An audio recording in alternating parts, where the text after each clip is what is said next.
let's start. Good evening and a very warm greetings to everyone present here today. It's a pleasure in welcoming everyone to this important symposium on the role of social workers in promoting social justice, organized by SEWA, the Social Work Students Forum, Department of Social Work, Madras Christian College, in collaboration with the Commonwealth Organization for Social Work on the occasion of World Day for International Justice. The Department of Social Work aided Madras Christian College offers a master's degree in social work to students who wish to make a change. With a strong foundation in human rights-based approach, the curriculum is crafted to mold a prospective student to become the best equipped social workers possible. The department is known for the opportunities that it provides students in terms of cross-cultural experiences and international exposure. The department offers two specializations for students, namely community development and medical psychiatry. The Department of Social Work in Madras Christian College has been conducting national and international conferences from its inception in the year 1989.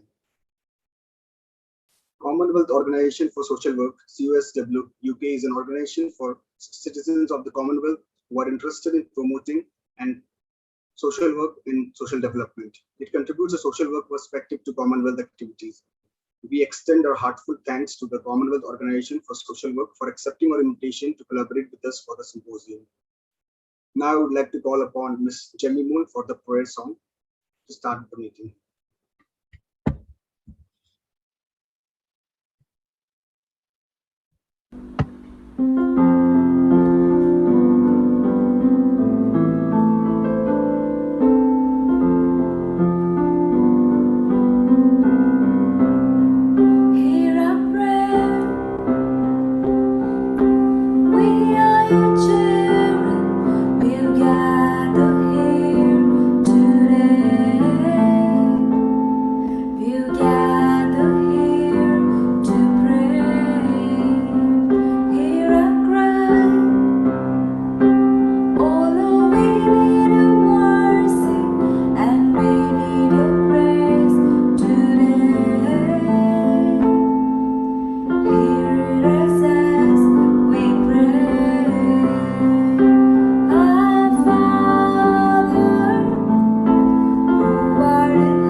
Thank you, Jemmy, for the beautiful song.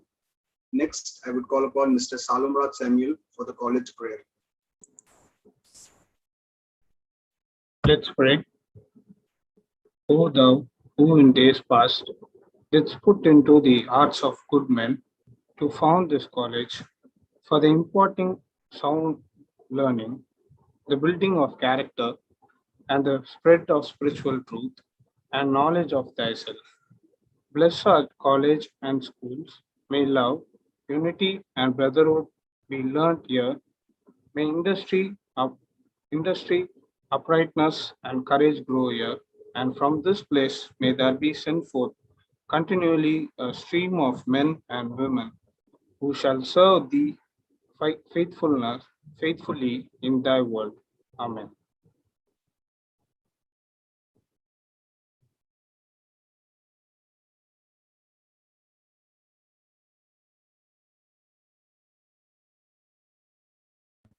Thank you, Shalu. Now I would like to call Mr. Israel Douglas, student convener, for the welcome note.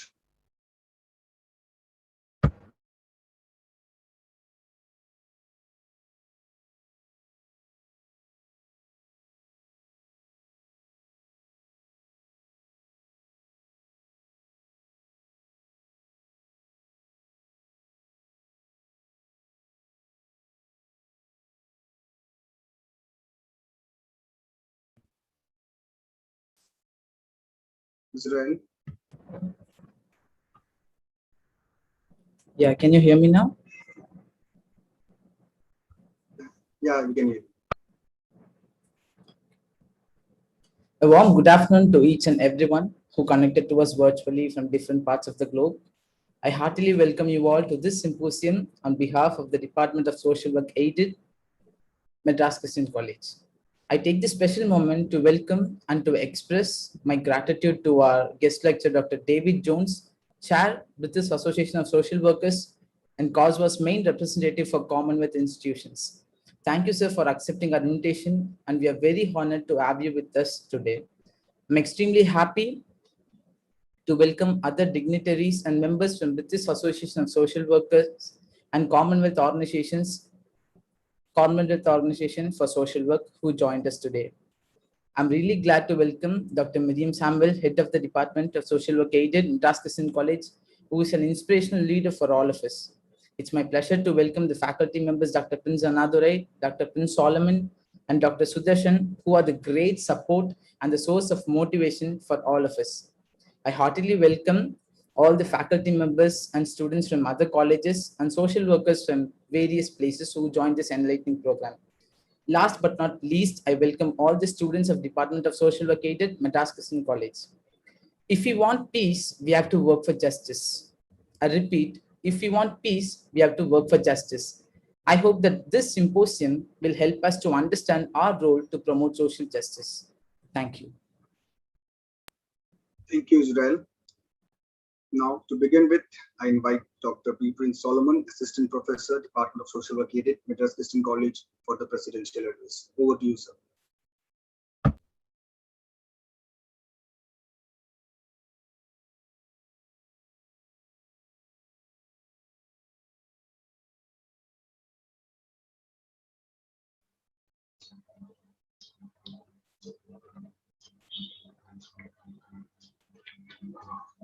Is the technical team, are you able to see my screen? Yes, sir.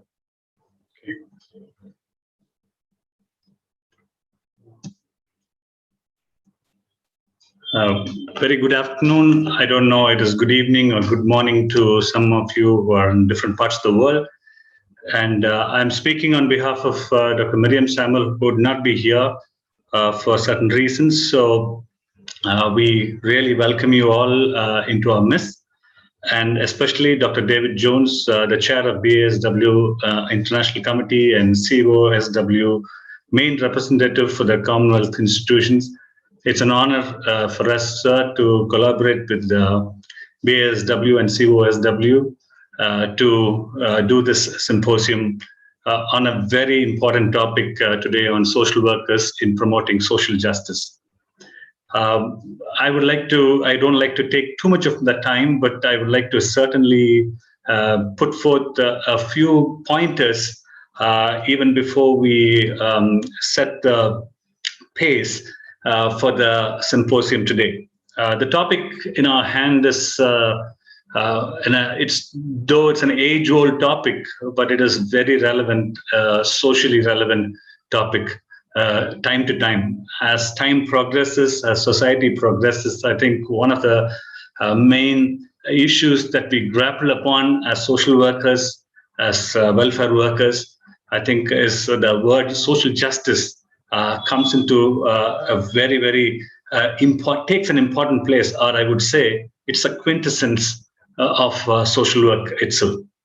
When I look at the word social justice, I'm thrilled to see that the definition of it is a little different from the general perception of what social justice is. It says fairness and equality in the distribution and access to resources, opportunities, and rights and liberation. Generally, we talk about the rights, and I think very often we see and we hear when we talk so much about rights that a lot of times our society fails, we are also part of the society. We fail to do our duties. So that is where it comes here, that the fairness and equality. There was a research that was done on all the human resource development people in all the organizations, and then they were asked, so how much of perks do you like after you finish an assignment, when your company asks you to do an assignment and you finish it, and then they send you on a holiday to a 10-day trip, or to an international trip, or a locally a trip, or they may even give you some extra perks. And they did a study about it, and then they asked all of them, so how much of you do you enjoy, and do you think that you really deserve it? And the surprise package that came out of the study was that they understood that none of them actually wanted all that. And everybody invariably said, I wish my company or my institution that I work treats me fairly. I think that is more than enough. So I think that fairness and equality, it is not just talking about the marginalized and the vulnerable. I think it's in every section of our society. This fairness and equality and the distribution of it is very, very important. It's not just belong to one sector of the people, as we all know. Access to resources. I think today, as a world, we are grappling upon things, at least in this part of the world.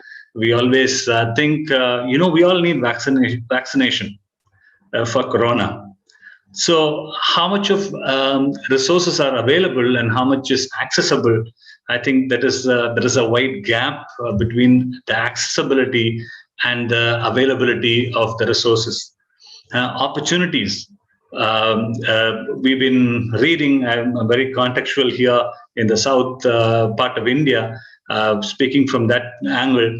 There is a big growth that is going on about common entrance exams, and how it may not suit certain parts of the community, or it can discriminate and eliminate a certain group of people when you have a common entrance exam to certain areas. I'm not against common entrance exams, but opportunities are denied, and how those gaps can be filled. Rights and liberation. I think we all know that rights and liberation is our fundamental rights are there, and the liberation from whatever bondedness that people are in. I think that is also there. I speak from the Indian perspective. Probably the word liberation, it truly means to many of us, because we work with bonded laborers and liberating the bonded laborers. So all these things can be called as a distribution theory of justice, but we have challenges in front of us. I think that is where I would like to just mention 4 or 5 different perspectives from 5 different people, and I thought I will just touch on that, and I'm sure Dr. David Jones is going to give a holistic idea on how social justice can be promoted by social workers. The first one, I think we all know, when we say justice delayed, justice denied, is a word that, or probably a common term that we all know. But here it says, the first one is the justice as equal rights and opportunities. I think it is not belonging to certain group of people, and certain it doesn't go with one group of people or certain communities. I think it is for the cross section of the community, that everybody it is equal rights. I think there are certain points we talk about equity, but here we talk about equal rights and opportunities. Everybody is treated the same way. The second one is objections to utilitarian and meritocratic conception of justice. I think that is something that is a bigger challenge. Sometimes, all sides, a free size is given and say everybody has to fit into that particular concept or a particular examination pattern or a particular paradigm, that nobody is given the opportunity according to their own capacity. I'm sure that some of the countries that we represent, we have for the welfare of the physically challenged or differentially able, we call it. So they are given a preference there is a reservation exclusively. In an Indian context, we have something called the caste reservations that we have. We have, reservations for the differently able people. So there are different kinds of reservation, and not just on the meritocratic conception of justice. That that you just go there, and it is not that everybody has a common platform that they can they have to attain their justice. The third one is, I think, even more intriguing. I would say, who should get what? Who should get the best wages or the minimum wages, and who should get the housing or health or welfare or you name it. And I'm sure this is something. It's a battle. I would say the morally defensible distribution of rewards and benefits. Who will get what? I think even in in some of the places, the chit is taken it's like a lottery method in research. Then welfare is distributed based on that, or a housing is distributed based on that. But I think at least in welfare and housing, you see a physical one. What about health? Can we have a lottery method for health? Definitely no. We all know that. So who should get what? I think it's a bigger challenge that is in front of us. The next one is distribution of non-material goods such as rights, opportunities, power, self-respect. I think today, I think all of us know what happened in US last year, and some in South India. There was one case of brutal police abuse of a person, of a father and a son. That the dignity and worth and self-respect, I think that also comes into very much in play in social justice, not just the physical realm, but I think even in the non-material goods, it is there, and that is becoming more and more challenging as we grow as a developing or a developed nation. Interestingly, this Cape Hart and Milovonic, they have said that the next challenge is distribution of society's benefits and burdens. I think it's not just the benefits. I think when justice comes, even the burdens need to be equally be distributed. It cannot happen to one group of people. I think that's very well said. I was very thrilled when I was reading that. Even the distribution of burden has to be equal, and I think that is what that brings in the justice part. And the most important thing is the balancing act.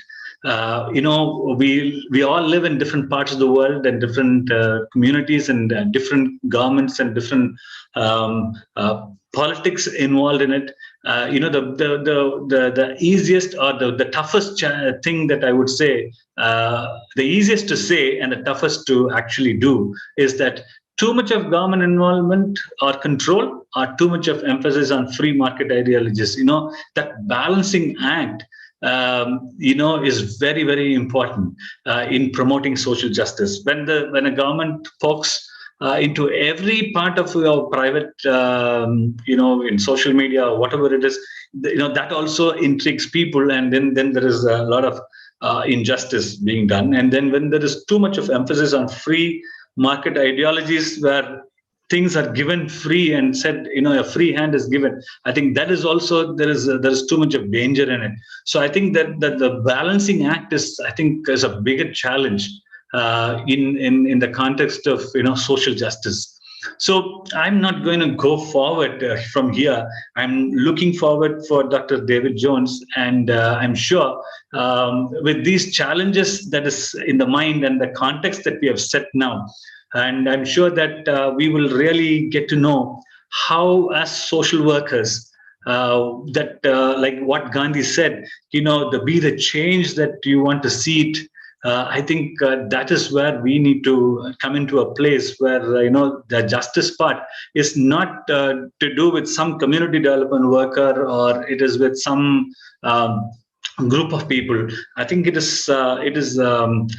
should be, as I said in the beginning, it should be the quintessence of every social worker, that social justice and promoting social justice should be our key focus area. As the person who spoke before me, he said, peace. How does peace come in when there is no social justice?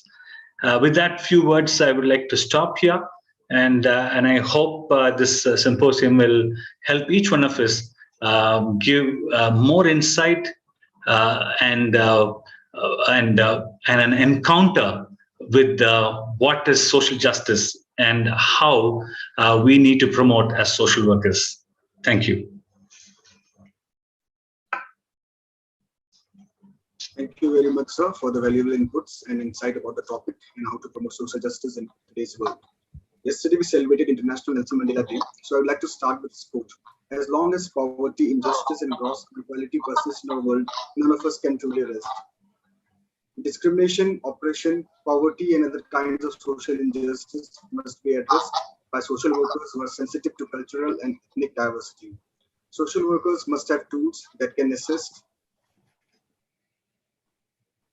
people understand power dynamics, who needs to be involved, and how to advocate for legislation that will eliminate social injustice. Fighting for social justice should be at the forefront of all social workers, whether in counseling offices, community organizations, or NGOs. This symposium aims to create sensitivity for various issues surrounding the denial of social justice in the country, to understand the tools available for the promotion of social justice, to understand innovative measures to promote social justice, and to create pathways to implement feasible measures into reality. Now, before we move forward, we have few general instructions that need to be strictly followed to avoid inconvenience during the program. Kindly ensure that your audio and video is muted throughout the session. The webinar will be live streamed on YouTube platform. If any discrepancy is joining via Zoom, kindly watch our live streaming on YouTube. The link is posted in the chat box. Kindly post your questions in the QA box on Zoom and the chat box on YouTube. It will be answered at the end of the session. The link for attendance will be posted in the chat box on both Zoom and YouTube by the end of session. Now, to introduce today's esteemed guest, I invite Mr. Samuel D. Jairaj, Chairperson, SEWA, Social Work Students Forum, Department of Social Work, Madras Christian College, to say a few words about the speaker. Thank you, Pradeep. Dr. David has broad national and international experience as a social worker, manager, and policy analyst, specializing in social and health services, children's services, and child protection. He was qualified in 1974, and since then, he has practice and research experience in inspection and evaluation of social work and social services for children and adults, with a special interest in human resources.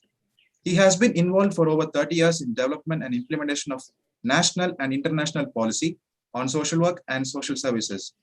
He was the General Secretary of BASW from 1985 to 1994. Then, he rendered his service as a Director of the Central Council for Education and Training in Social Work from 1994 to 1999. He has worked in significant departments such as the Audit Commission, Skills and Education, and Health Departments of the UK. Dr. David was the President of IFSW from 2006 to 2010. He served for several years on the World Executive of the International Federation of Social Workers. He had greater responsibilities connected to the Global Agenda for Social Work and Social Development. Currently, he is the chair of the International Committee, BASW. Being a thought leader of COSW, he plays a significant role, being the main representative to Commonwealth institutions. He has extensive publications in these fields and experience of public speaking and training.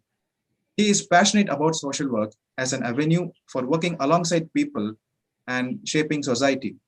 We are privileged to have such an eminent personality on this occasion of celebrating International Justice Day. Thank you, Dr. David Jones. Over to you, sir. Thank you very much. And it's good to be with you again and see some familiar names and to link up with Madras Christian College.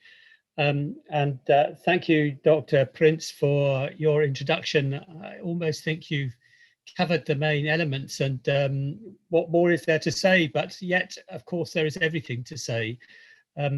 I will just give some thoughts and hope that we can stimulate a discussion, because one of the key challenges as social workers is, what do we do in our professional roles?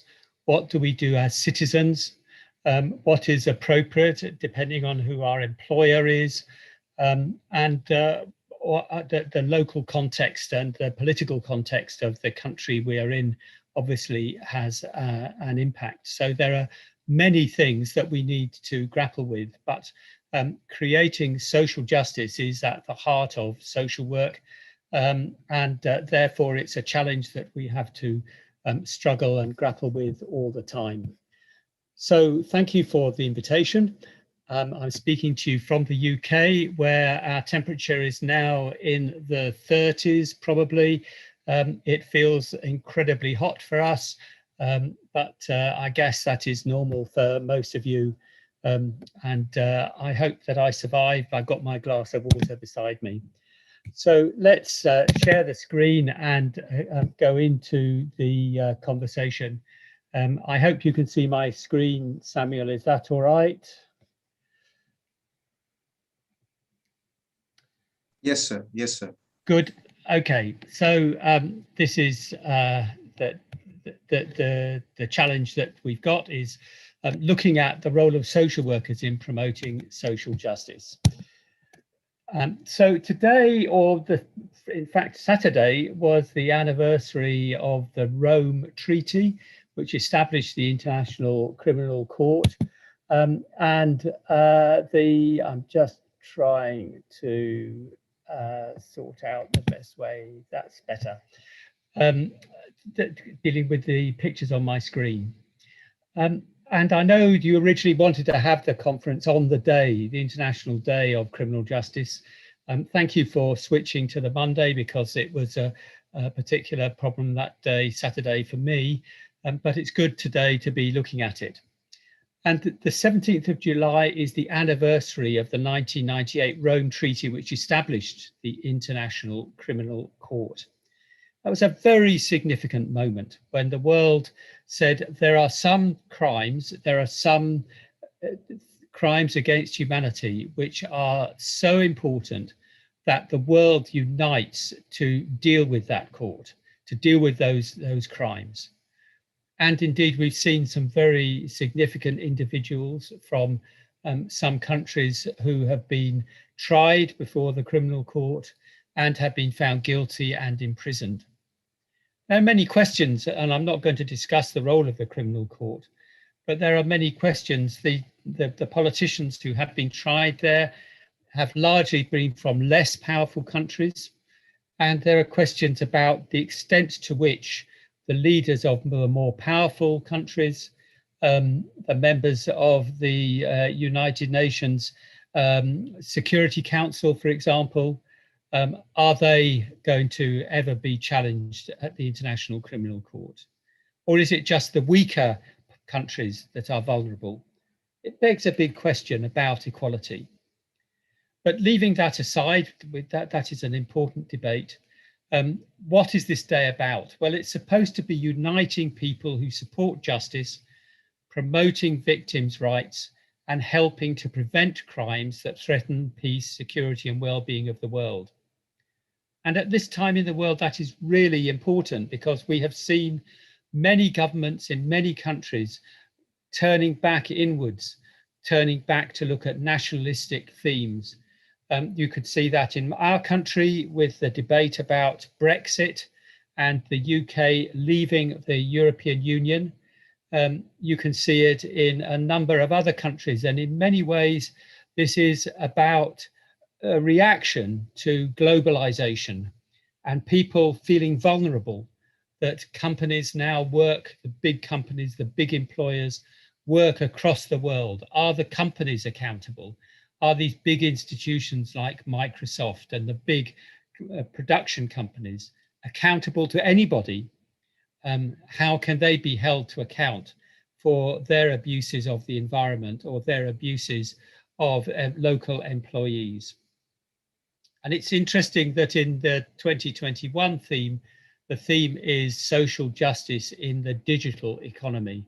So that is a particular challenge now. Who has access to the World Wide Web? Who is able to get online and find out information? And that is one of the major inequities in our current world. The fact that I am sitting here with 3 different devices operating: my mobile phone, my laptop, which I'm using to speak to you, and my desktop. 20 years ago, it was a surprise to me almost to have one computer. Now I have 3 in my hand, and but many people in the world do not have any. But on the other hand, when I first went to Africa in 1969, a very long time ago, there were no telephones at all in the village where I was living. If I wanted to get to a telephone, I had to travel into a town to get a telephone. And if I wished to phone 100 miles to the capital city of Kenya in Nairobi, it was necessary to book the call in advance. Now, when I go there, everybody, all the people, most people anyway, have a mobile phone, and they are able to get money transferred between each other on their mobile phone. And I can send money from the UK to a colleague in Kenya, and he can receive it in 15 minutes, and it can be cash in his hand in that time. So the world has changed, and in some ways is more open. Social justice and criminal justice.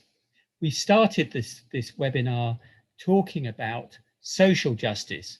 This was a day of criminal justice, but of course the two are so closely linked. Criminal justice needs to be based on principles of social justice, the principles that Dr. Prince Solomon was talking about in the opening. But social justice is wider than criminal justice, and that is some of the things that I want to explore in this talk. But what are some of the issues of criminal justice that we can see at a global level? And let us note what some of them are, because they are a big threat to many millions of people in the world now. Of course, top of the list for the International Criminal Court are war crimes against civilians. We see arenas of war crimes being discussed at the moment. There have been some in Europe, there have been some in Africa. There are debates about Myanmar in Asia, and there are other debates about war crimes. There have been war crimes discussions about conflicts in Syria as well, involving some of the member states of the UN Security Council. So there are many debates about what is a war crime. But clearly there are war crimes, and one of the concerns is that some of those who engage in war ignore the Geneva Conventions about war crimes, and the use of sexual violence to oppress people, gender-related violence as a conscious tool of war is now a very live and real issue. We've talked about digital themes and digital abuse, but that is a growing concern around the world, particularly the abuse of social media. In the UK, as you will probably have seen, following the European Football Cup, there was a lot of social media abuse of 3 Afro-Caribbean Black footballers who were involved in the English football team. And this has provoked a huge response of support for them and criticism of the social media companies who are failing to address the issues of racism and individual targeting of people. And if that you are an individual and you are not in such a great public role, but you have abuse in your own personal phone, that is even more vulnerable, and it's a horrible experience. And we need to find a way of regulating the social media environment so that we can avoid these crimes, racism, gender, homophobia, and other crimes. Gender violence, we've talked about the continuing problems. I know in India, you have had several very high profile cases and protests about gender violence. But that is disturbing that for all of my life, there have been campaigns to reduce the violence against women and against LGBTQI, lesbian, gay and transgender people. All of those sources of violence are troubling. And of course, they are used as political tools by some politicians. Dr. Solomon talked about the abuse of economic and social power, which is around, and that is endemic in our structures. Free market systems particularly are very vulnerable to abuses of power. We know that the market works by some people succeeding and some people failing, and the people who succeed, the Bible says, unto he who has shall more be given. That's a very interesting theological discussion, which I'm not going to get into now. I don't think that is, in a simple way, the main message of the Bible. The main message of the Bible, and indeed of other religions, is about respect for individuals and the equality of everybody before God and before each other. But the market system creates a context for abuse. And so it's important that governments regulate that, and that as a community, we put boundaries around that abuse. But that over the last few years, we've seen those protections being reduced. And then we know there's genocide and ill treatment of minorities, and I've talked about that. That applies, can be found in all communities and all countries around the world. But social justice is more than that. Social justice is about group identity, of ethnicity and race, religion and culture, ensuring fair access to resources for oneself and one's family. And that is around issues which we've already touched on: access to health and well-being, housing and food, education and self-improvement, employment and income. And all of those things are affected by the structures within which we work and within which we live. They're not a natural order. Sometimes people will say, well, it's inevitable that there are some who are successful and some who are not, and that is the way of life. But that is because we create systems which enable those things to happen.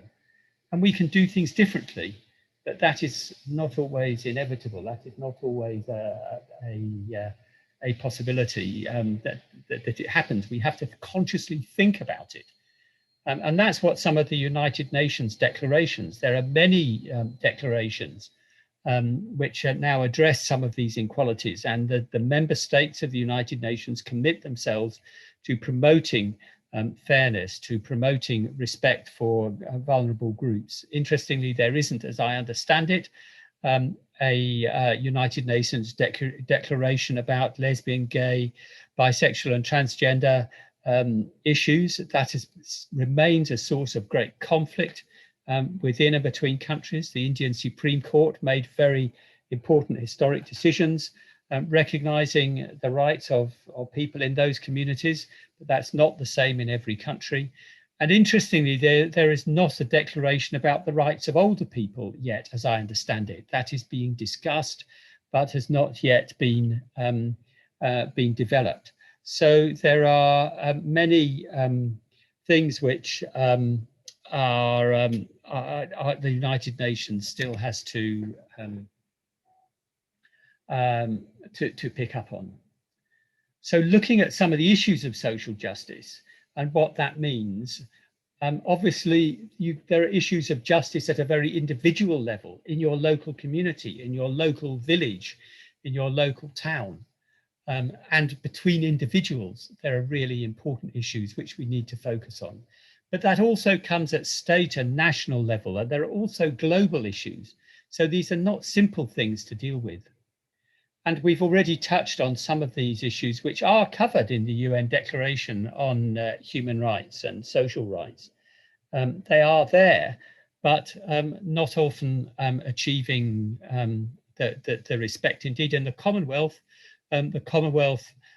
Charter sets out a respect for people in all these situations, but the Commonwealth Organisation for Social Work, the chair of which is in Madras Christian College, Dr. Sylvia Daisy Romanus. But we have just issued a statement about respect for all, human rights for all in the Commonwealth, recognising the history of racism and discrimination and the fact that the high principles of the Charter have not been implemented fairly across the Commonwealth and indeed across the world. And we need to work on it.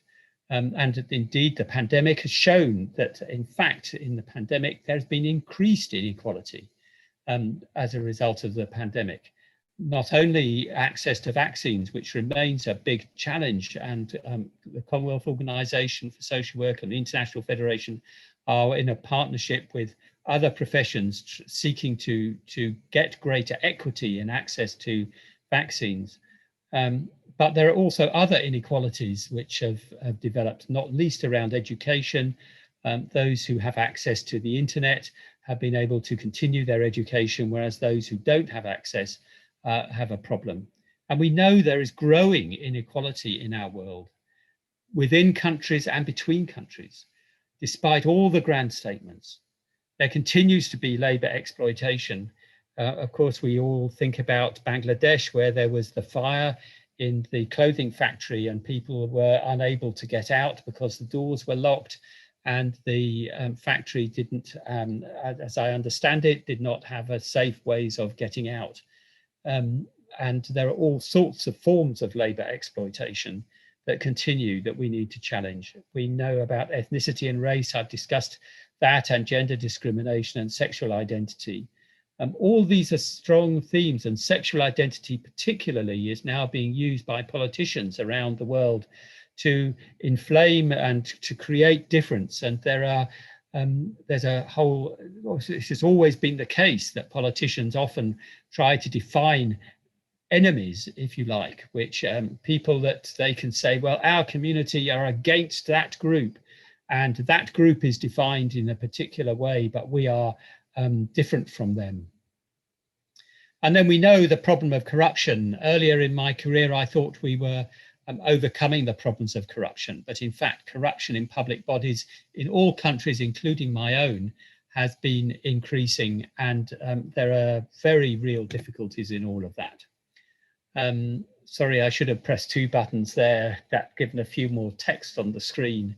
But a number of these big challenges are that some of these things are very local, but many of them have global elements. And what on earth can individual social workers do to challenge that inequality, to generate, to build a world of fairness, and to create laws when the systems we work in these days are global and so big?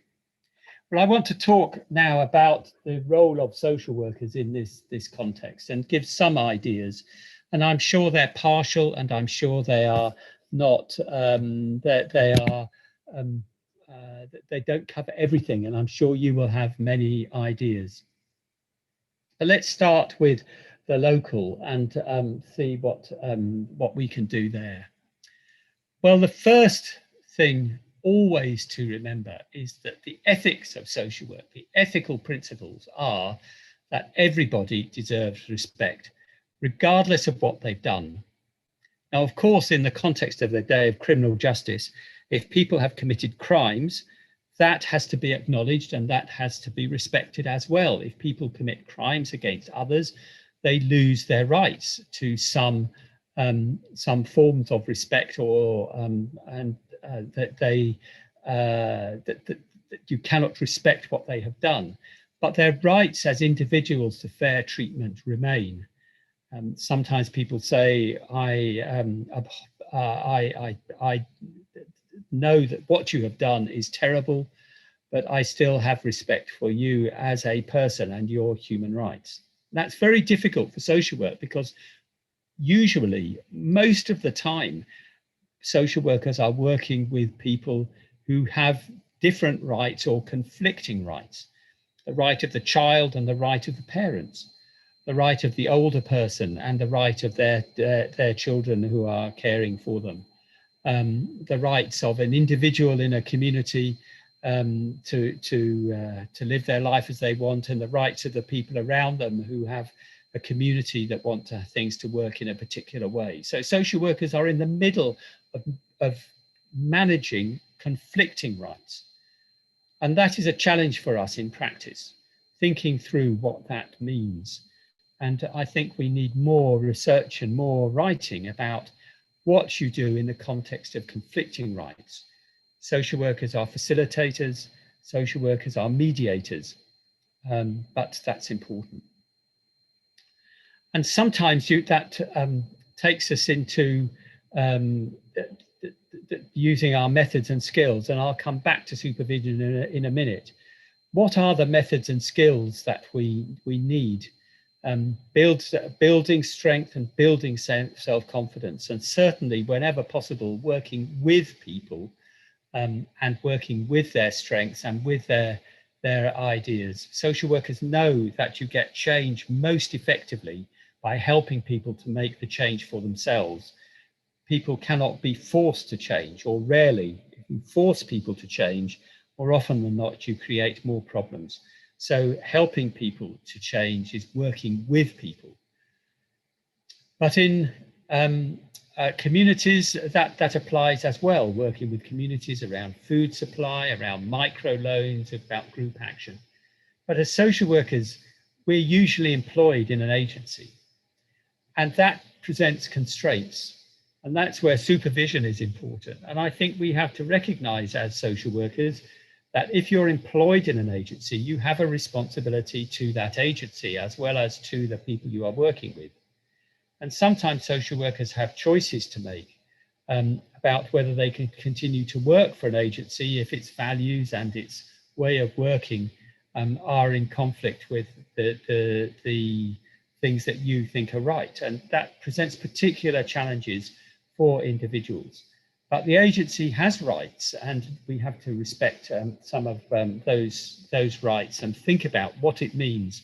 So sometimes you may feel that it's important to do something challenging, but then you also face consequences. So for example, I'm thinking of a social worker in a situation in one country where the young people were protesting against what they saw was a form of oppression and challenging the police in a street demonstration. And the police were about to advance on a group of young people, and a social worker who was working with them did not want those young people to get into trouble, so stepped in between the police and the young people. And that social worker was arrested and then taken to court and sent to prison for obstructing the police. And that's a real challenge for that young person, that young individual who was challenged for protecting the young people that he was working with to assert their rights, but ended up suffering himself. And that's a challenge that a few people, not most of us, but a few people have to realize. So we also have our role, therefore, in advocacy, helping individuals and communities to speak out. And we can do that by helping them to analyze their situation, identify their constraints, help them to identify leaders and other people that they can get as allies, and support them in their planning. And as social workers, we sometimes can intervene in community and in formal structures, helping people to review and plan things with care. But we always have to bear in mind the structures within which we work. Now, when we move to the national level, and I've got about 5 more minutes, I know, so I'm coming towards the end, but when we look at the national level, then that is why it is so important that we have national bodies and professional bodies and other structures that can work with us. because it is our ethical duty as social workers, and it's in almost all codes of ethics, for social workers to use our experience, our intelligence, and our information to inform the development of policy at state and national and global levels. It's in the ethical principles of social work to do that, but we can't do that on our own. Occasionally we can, but most of the time we have to do it collectively. And we have to work sometimes with academic researchers, sometimes with local community groups, sometimes with professional bodies. And we have to work through organizations. And it's not everybody who's got the time or the energy or indeed the skill or the knowledge to do that. But we do need people to do it. And it is a responsibility of all of us to support those people who are communicating the local experience to the national level. And never assume that everybody knows. How many times I have met politicians nationally and internationally who just do not know the experience. And in my experience, most politicians are hungry for information. They want to know what's going on and they want to have that information. So we have a responsibility to inform the public, sometimes through the press and social media. Again, there are constraints depending on where you are working, but very often having a professional body that can speak to the press is a very effective way of getting that local information out and working through different groups. And then we have the global structures, working through global bodies, and the same principles apply. But I could tell you, working with the Commonwealth Organization and the International Federation, and also I've worked with the International Association of Schools of Social Work, that the local information, individual stories of what is going on in a locality are very powerful when you come to the global level. Those stories often mean more, to be honest, when you're talking to politicians than the academic analysis. And it's so frustrating because we say we want to be based on evidence and we do the research and we produce the statistics. But those local stories bring the statistics to life. Of course, you've got to have the statistics. You've got to have the analysis. You've got to have the underpinning of systematic research. But very often it's the stories, the individual experience that is powerful. And if you look at the reports that I've written for the Global Agenda for Social Work, you see that practical experience, many examples of social work practice. The Global Agenda reports, and they're all free, and you can look at them on the IFSW website. I think they're on the Schools of Social Work website as well. If you go into the shop, you can download them. They're not short reports, but they're interesting to read, and they are there free. And we now have a new Indigenous Commission IFSW has set up as another example of giving voice to a particular group of social workers who feel that their communities are ignored. And then we have our professional partnerships. We work with the doctors and the architects, the pharmacists and others to bring policy together so that we can influence the Commonwealth Heads of Government meeting and bring that experience to life in a global sense and challenge the global leaders to think about partnership and with the United Nations Sustainable Development Goals. And that is coming together really strongly in the People's Summit, which is being organized next year, 2022, which will be free online. All of you will be able to join it, co-building a new eco-social world. And the International Federation of Social Workers, the Commonwealth Organization for Social Work, the International Association of Schools of Social Workers, and many, many other organizations are coming together for the first time in a global conference that will look at the Sustainable Development Goals and look at co-building a new eco-social world after the pandemic, or to live with the pandemic, and making sure that we leave no one behind. That is being organized jointly with the United Nations. It will be a really significant event across the world. And it's something that will bring the individual stories of social work practice to life. So I finish with this picture. I hope you can see a photograph of a young girl holding the hand of another young child and a baby on her back. That girl was photographed in Kenya. I no idea her name. I've never actually spoken to her, but we were visiting a slum area in Nairobi, and we were there because we were talking about young carers, young people who care for adults or their siblings. And here's this young girl with her huge responsibilities.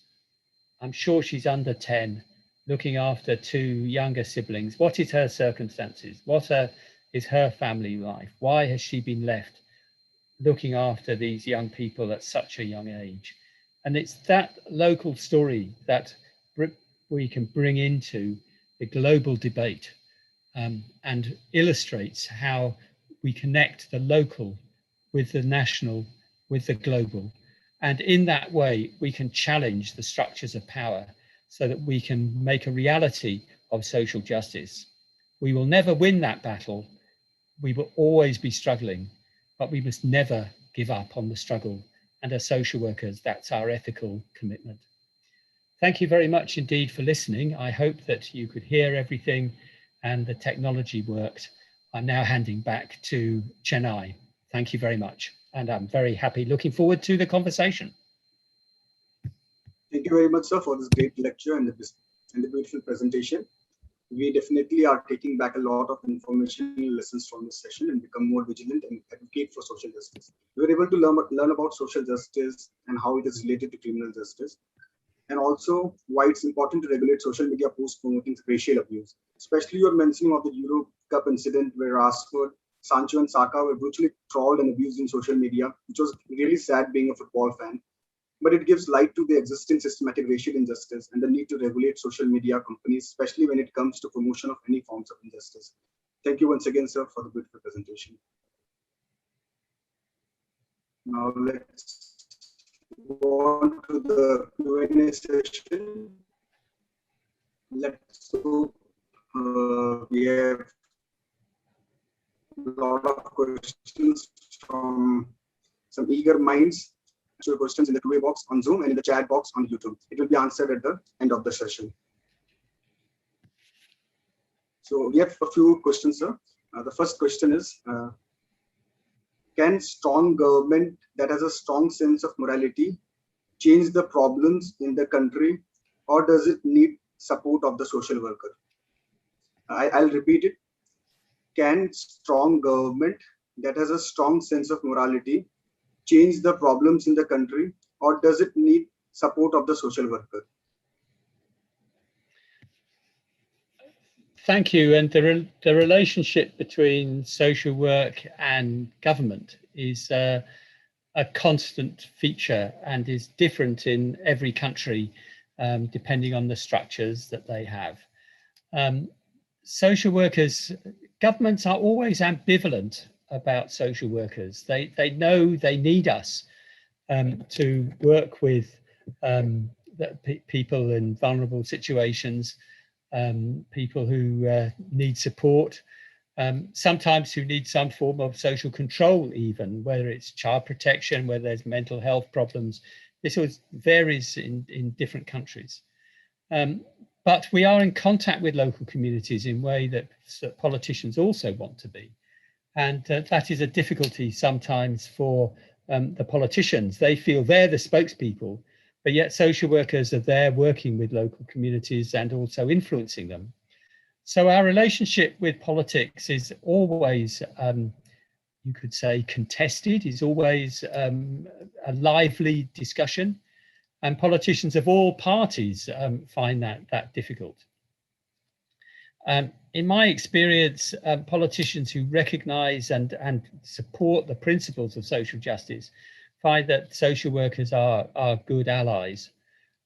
Politicians who are interested in building conflict between communities as a way of keeping their power find social workers quite threatening. And that is a challenge for us as well, because it puts social workers in vulnerable positions, and not all of us are able to live with that vulnerability. We have to think about our families and our own security. So there are challenges depending in which country you are working and what your role is. And you therefore have to work out what is possible and balance your values with your professional realities. But in essence, a community working together is all to respect people is always better than a community divided. And where governments are committed to that, then we know that that works better for communities. I think the world at the moment is in a challenging place, and there are some quite frightening developments in some places, and particularly we saw even in the United States, the attack on the Congress. So these principles are never secure. They always have to be struggled to defend. And as social workers, we also are finished with this. We also have a challenge. What do we do in our professional role, and what do we do as individual citizens? And that is something which we also have to think about. And indeed, can you separate the two is quite an interesting ethical discussion. But yes, a strong government committed to equality and social justice is better than a weak government that is not. But a strong government that is committed to tension and conflict is obviously a problem. Thank you, sir. So the next question is, what are the resources, tools that budding social workers can use to bring practice experience to global levels? I'll repeat the question once more. What are the resources, tools that budding social workers can use to bring practice experience to global levels? Well, that's a very good question, and I'm seeing comments in the chat referring to the fact that some social workers or community activists have been attacked and killed in some parts of the world, and that is true. I've spoken with social workers who themselves have stood up to challenge. So let us not minimize the risks for some of our colleagues at this time. It isn't a risk that all of us face, but some do. But there are various ways that we can bring our local experience. One way is, I believe, through our professional associations, professional structures, which shares our experience and enables that to be brought together. It's a sort of paradox that you need to share the experience, put it together systematically in some form of analysis, and then disaggregate it, break it up to use the individual stories to illustrate the common truth. But that is how it needs to work. And as social workers, we know that stories are the best way of communicating. So you could work through professional associations. Contributing to academic research is important. Working with community networks. Some social workers like to get involved in political parties. And then we have to think about the relationship between our professional role and our individual role, and are they merged? And some agencies have rules about these things.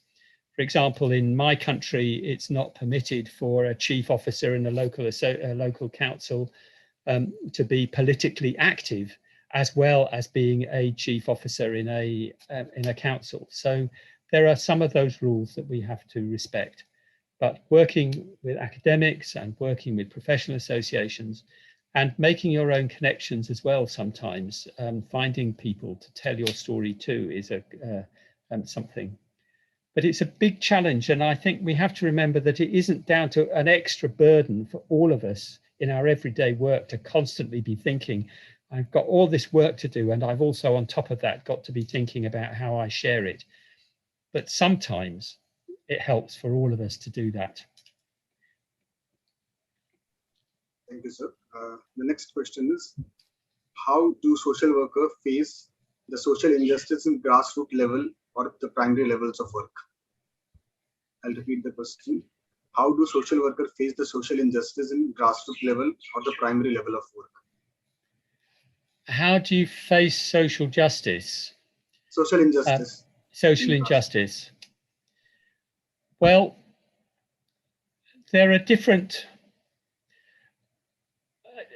there are so many different contexts in which this can work. So let us just say sometimes an individual can be trying to get a service from a public agency, and the bureaucrats in that agency are ignoring them or refusing to listen or help them. And they're not getting anywhere. Sometimes the social worker can intervene at a higher level, can use their authority or the authority of their agency to challenge the public bureaucracy and to think again. I've done that at times in my professional career, where it's about housing or whether it's about finance or money to help people. Sometimes it's about food resources. Sometimes it can be about other things. But one way of doing it is using the authority of your agency. Another way of doing it is to use the authority of the community and to find a number of people who had the same experience and then to challenge the public bureaucracy. But sometimes the unfairness is not to do with the public bureaucracy, it's to do with a private company, or it's down to an individual. And that can be really difficult. I know in some places people can use violence to intimidate people. And sometimes fighting injustice is a dangerous thing to do. And in the end, people have to think about it. I've recently had an experience of some volunteers who were dismissed from an organization without any hearing and without an opportunity to have their say. And actually finding a way for them to have their say has been really difficult. And it's a real injustice that happened in that way. And but nobody is prepared to listen to them. So sometimes you think about going to journalists, or sometimes you think about going to other politicians. And sometimes you just have to have persistence. Sometimes it does not come quickly. And we have to understand that sometimes we do not win. The world is not fair. And sometimes you have to say we've done as much as we can. But for a social worker, when you see people suffering and it's a serious injustice and you can do nothing about it, it affects you and it affects your mental health and it affects your sense of identity.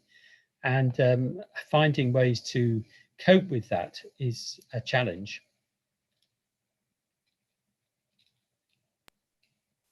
Thank you, sir. We have few more questions.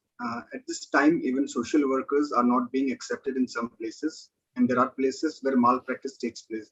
Is there any way to change this?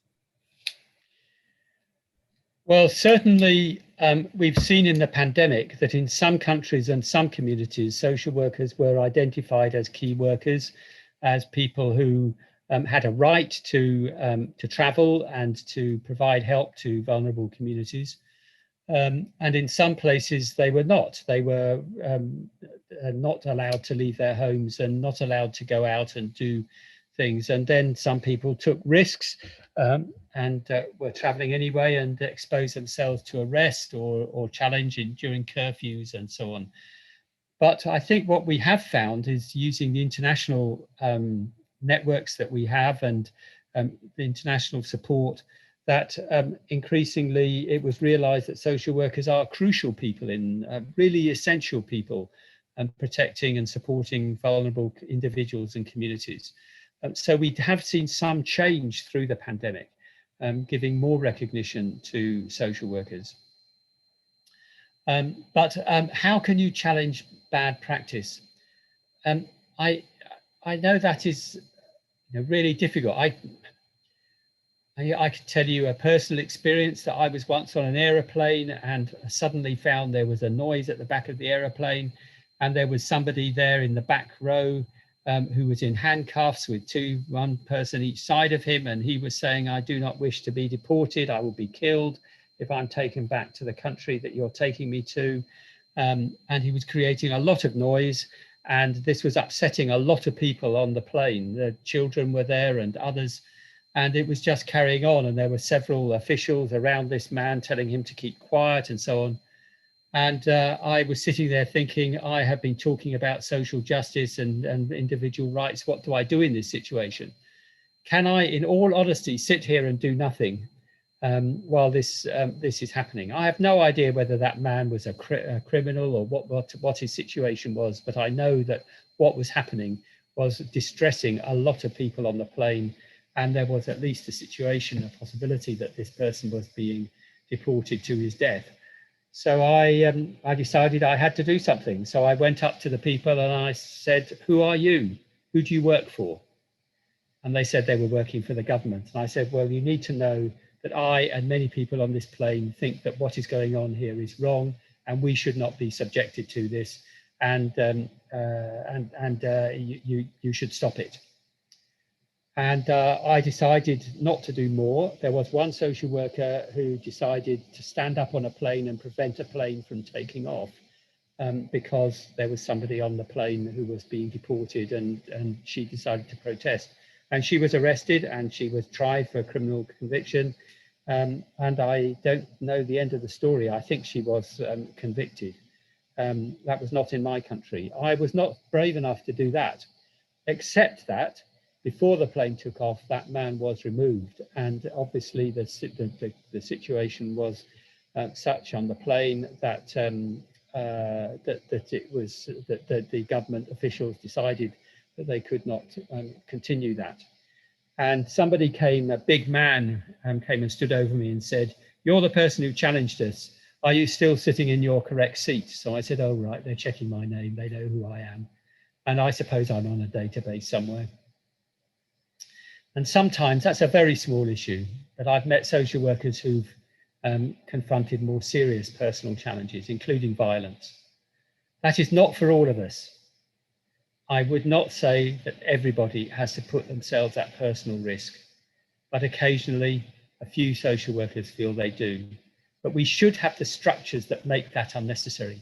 And the campaign in India for a national regulatory body which should regulate qualifications and social workers' practice, and therefore also regulate the management of social workers, is really important. That there are structures that mean that individuals do not have to put themselves at personal risk to challenge injustice. And that's one of the biggest things that I think collectively we can do together.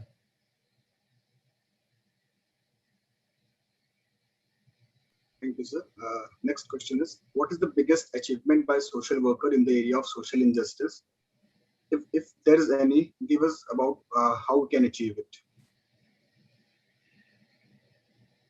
Right. Well, Pradeep, can I just say, are you hearing me clearly? Am I speaking too fast? Yes. Or is... No, sir, I can hear it clearly. It's all good. Okay, I just need to check that.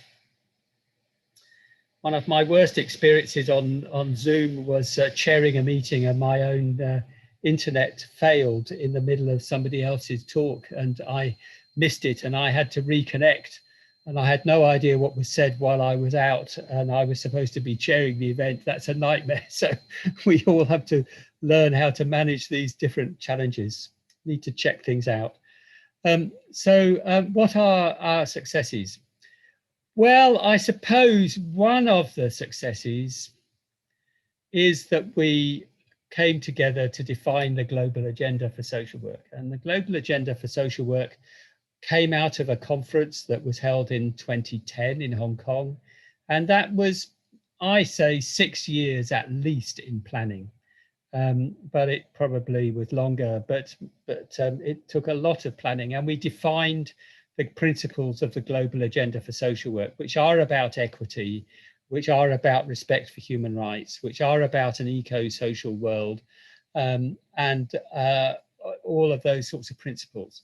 And our global organizations, the Federation of Social Workers, the Schools of Social Work, the Council on Social Welfare, stuck to those core elements of the global agenda for a decade. And that has made a real difference. It's given us strength to our global advocacy. It's given us strength to our identity. And because we linked it with Global Social Work Day, with World Social Work Day, it's meant that those themes have become known all around the world, with millions of social workers taking part in events and activities to celebrate World Social Work Day. And the themes have been consistent. And that is not inevitable. So often we have arguments and squabbles between ourselves and we want to change things. but being clear about your basic messages and then taking them everywhere. So now the United Nations, through the Research Institute for Social Development in Geneva, and indeed a top-level conversation between the Deputy General Secretary of the United Nations and Rory Truell a year ago, that has given us more credibility to put these messages into the system. And the United Nations leaders, including Secretary Generals, we have recordings of their speeches to our conferences, have said social workers are essential partners for the Sustainable Development Goals. We have helped to shape those goals in a modest way because it's in partnership with others, but our voice has been there and our voice is there now. And in that way, we are able to continue that dialogue, that discussion, that keep the pressure on for social justice. It's always a struggle, and there are many people who want to challenge us and challenge that. But finding our allies and keeping that message going is really one of the most significant things. And then seeing how those World Social Work Day themes are used by people locally who are connected, the local experience is really is a real achievement. And I know it seems a long way from practice, but when in World Social Work Day, people can celebrate their local activities and relate what they're doing to those global themes, then we can feel more confidence and we can see how we can have an influence. But I'm worried about the world now.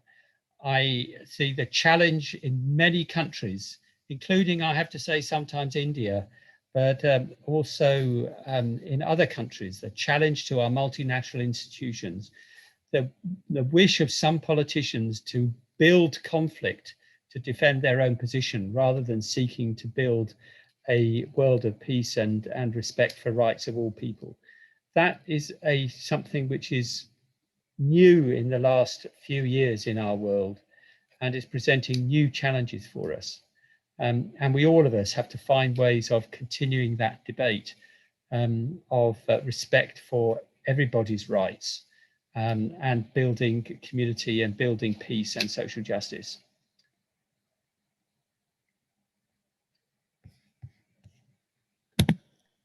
Thank you, sir. We have another question. It has 3 parts, so I'll read it one by one. First part is, how big a role do you think education plays in contributing to social justice or even injustice? The second part of the question is, how much does access to finance, debt, loan impact education in formal colonies and third world country? Third part is, can social injustice be decreased by remodeling the education system? I'll repeat once more. The first part of the question is, how big of a role do you think education plays in contributing to social justice or even injustice? The second part is, how much does access to finance, debt, loan impact education in former colonies or third world countries? And can social injustice be decreased by remodeling the education system? Yes, just having a quick look through the chat as well. Thanks for the comment from Dr. Prince Solomon, who was in Hong Kong. Yeah, that Hong Kong conference had a real sense of coming together. There were 3,000 people there at different times. When will we ever be able to have a coming together again like that? I don't know. Virtual conferences involve far more people, but there is also something about being in the same physical space and meeting and talking. But at the end of that conference, when we affirmed the global agenda, that there was a real sense of unity around that. So thanks for that memory. What is the importance of education? Education is absolutely crucial for social justice. Education for social workers, of course, but also education for people in all communities. And we know that education does change people's outlook on the world. And we know that people who have a thorough education looking at the research on what happens to people, who've had that education are far more likely to see the importance of respect for people, are far more likely to see the importance of community building, and far more likely to understand how one achieves peace. Of course, doesn't apply in all cases, and education can be used for many different purposes. But education for children and for adults is important. And so remodeling education, of course, that can mean many different things. But governments can use education to teach narrow perspectives, or governments can use education to broaden people's minds and horizons, and to understand their world better. And as I see my own grandchildren going through education, you see how that can affect young minds. Finance is really important, and India and Bangladesh, particularly Pakistan, have led the way in demonstrating the importance of microfinance, and all of the learning that we've got about how it is actually very safe to lend money to communities and individuals who in the normal course of financial assessment would be high risk, but actually loans to high risk people in a structure of cooperatives and other things are really very reliable ways of getting money into communities, just the same as having a minimum wage for everybody, which is a challenge in a country as big as the millions of people in India, but but nevertheless, getting a minimum wage to everybody is a really important way of helping deal with inequality. So, in some countries, social workers are trained in how to support individuals and communities in getting improved finance. In other countries, and my country, for example, social work has tried to keep away from becoming too involved with finance because that's handled by other government departments. But we are very involved in managing debt and managing housing crisis and so forth. So yes, finance and understanding how you can get finance to people is crucial to their human rights. Education is important. And remodeling education, I'd need to understand more about the debates about what remodeling means, but helping children to understand the world in which they live is a really important way of promoting social justice.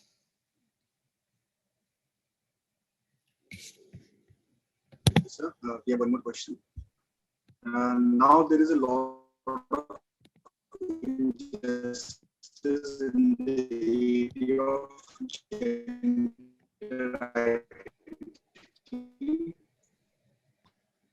How can we handle this problem?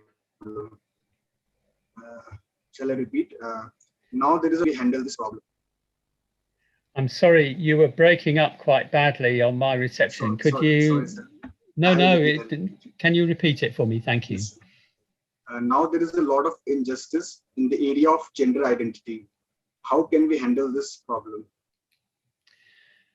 Well, gender identity is indeed one of the big challenges in local communities and at the national and international level. We know that discussion of these themes in the United Nations has been very difficult because some countries have refused to even discuss it.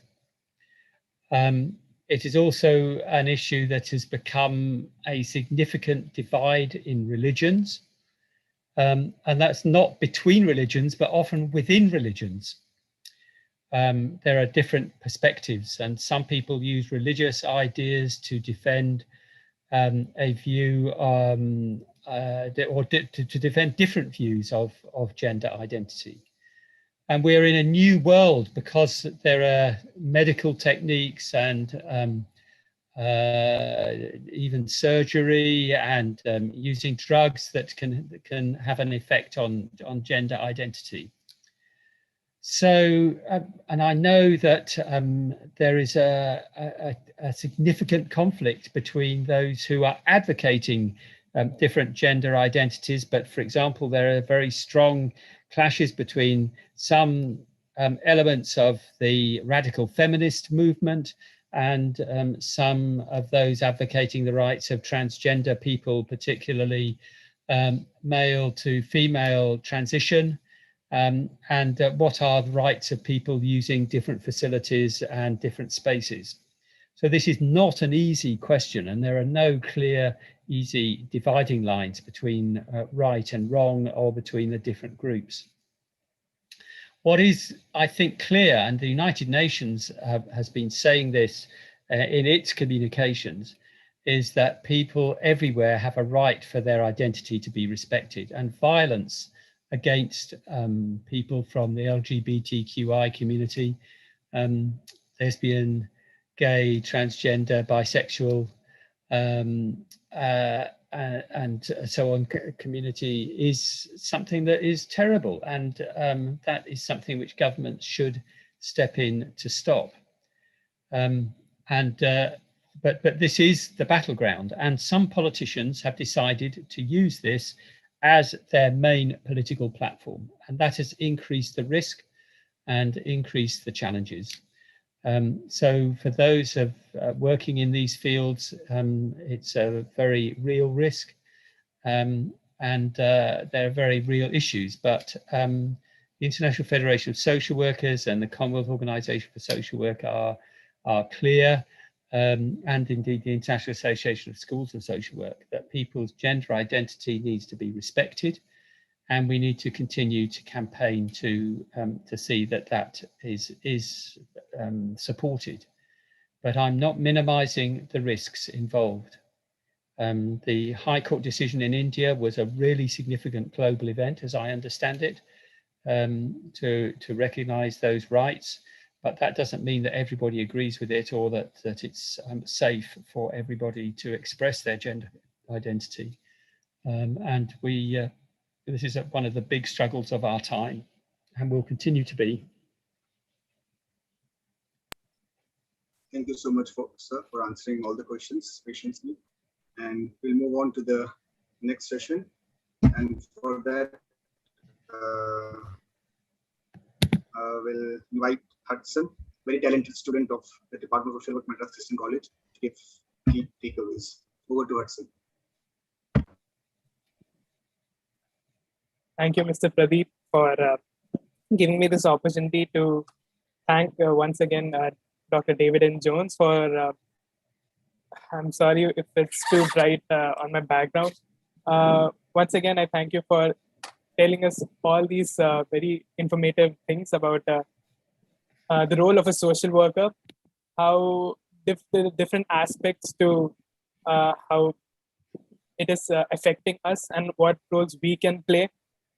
The different areas that we have to explore, and we have to dig deep and have a strong hold in them.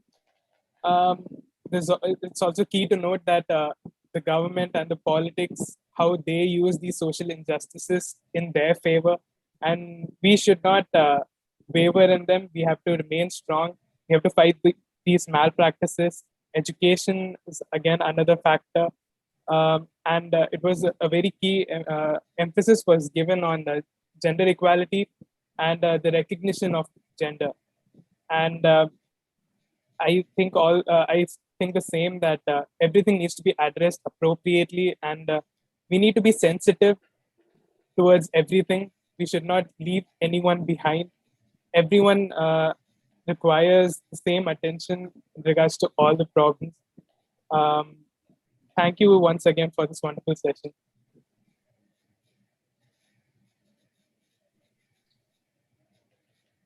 Thank you, Hudson, for highlighting all the important points. Now, for the closing remark, let's have Ms. Afra, AM, co-convener, to give the vote of thanks.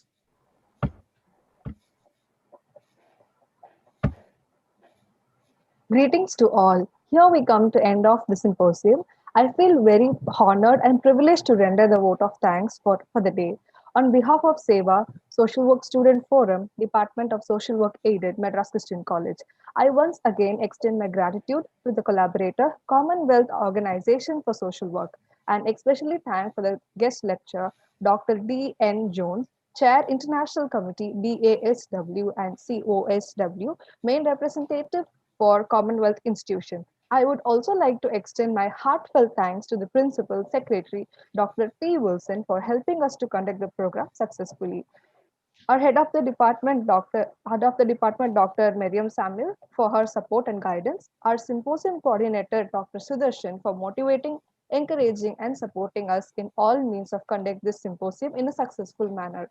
And we also thank Dr. Prince Anadure, Dr. Prince Solomon, and also Mr. Nainan John for their guidance and support throughout the symposium. I thank all the committee members and other student volunteers for their effort. Also thanks to the audience for their active participation throughout the entire symposium. Last but not the least, I extend my thanks to the cabinet member, especially the chairperson, Mr. Samuel D. Jairaj, and General Secretary, Ms. Zerlin Cinderella, and the student convener, Mr. Israel Douglas, for their support throughout the conduct of symposium. Above all, I would like to thank Almighty for his blessing throughout this day. Thank you. Have a great day. And I also request all the participants to switch on their camera for the group photo.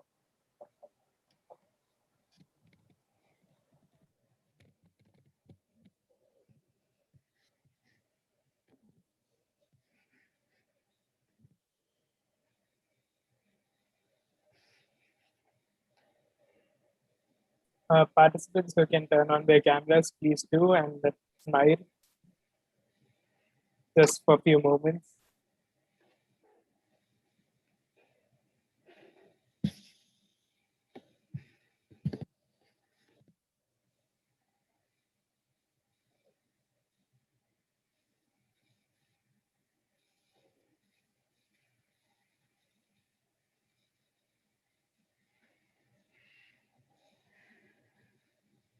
Yes, please do turn on your cameras. Thank you for doing so. Just a few more moments. Let me remove screen caps.